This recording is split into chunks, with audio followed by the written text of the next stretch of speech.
Hello, I'm Darren Miller, and today we're going to talk about cryptic crosswords. Cryptic crosswords are different from the normal crosswords you may be used to. In a normal crossword, each clue is a definition or synonym of the answer. On the other hand, in a cryptic crossword, each clue is a mini puzzle with wordplay blended together with a definition. The wordplay may be at the beginning or the end of the clue, and the definition will be at the other end. The wordplay may have an indicator to hint you toward what type of wordplay is in use. There should be nothing else, meaning there should be no other filler words. In this overview, I'm going to go over examples of a few of the common cryptic clue types. I won't have time to cover them all, but this should get you started. The types of clues we will cover are anagrams, charades, reversals, hidden words, insertions, and homophones. Let's start with anagrams. Anagrams are really the heart of cryptic crosswords. Anagrams have an indicator word that indicates movement, disorder, or uncertainty. Here's an example. In this example, it sounds like we're talking about strange fashion choices in ancient Rome. But wild here clues us to anagram the letters in the word goats. And when we do, we get togas, which is a word indicating something that they might wear in ancient Rome. Anagram clues must always give you the exact letters to be anagrammed, either directly or using common substitutions, but never using a synonym, so this would be considered a bad clue. Here's another example.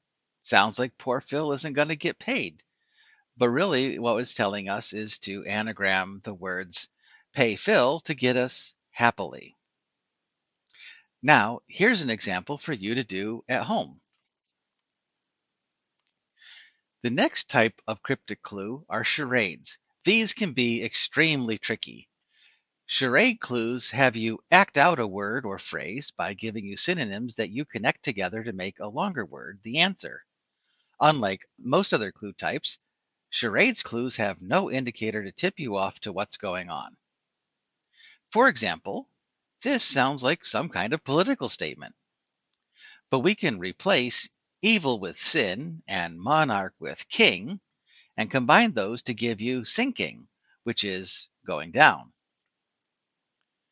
Here's another example.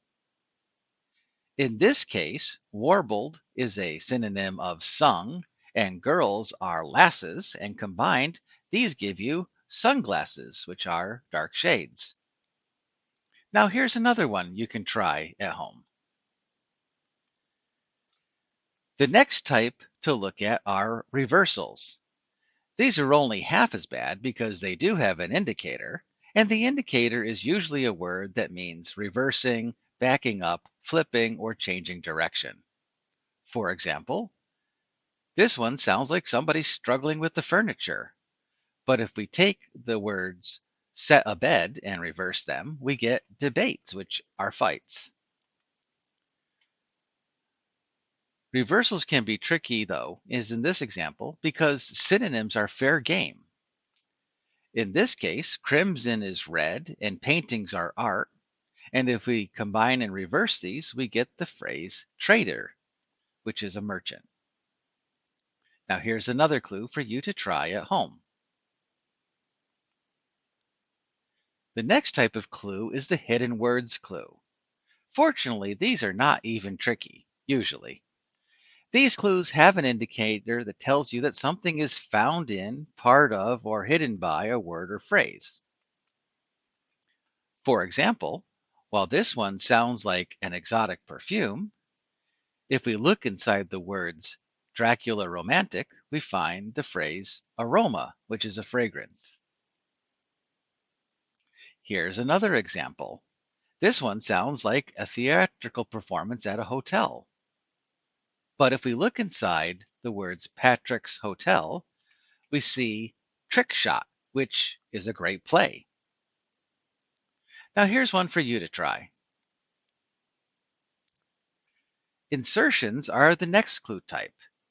This type indicates that letters or words are being placed inside another. Indicators refer to receiving, swallowing, or surrounding. For example, this sounds like someone has a bad cold.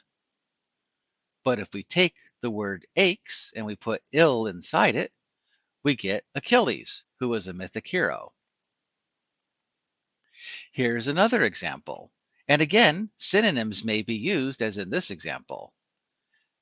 We have a joke in May, and joke can be replaced with the synonym jest. And if we put jest inside May, we get majesty, which is splendor. And here's another example that you can try at home. The last clue type that I'll be covering are homophone. Are you even still with me? Homophones have an indicator that refers to hearing, sensing, or noise. For example, since I'm saying this out loud, it might jump right out at you. According to rumor, Moscow can be seen around Red Square.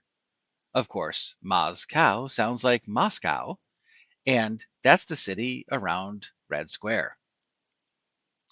But again, synonyms can make it more challenging, as in this example. Unable to run off and get married, they say.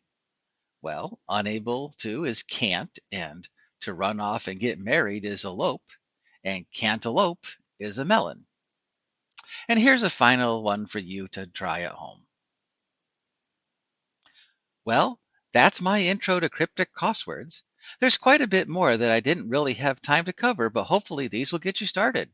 Thank you.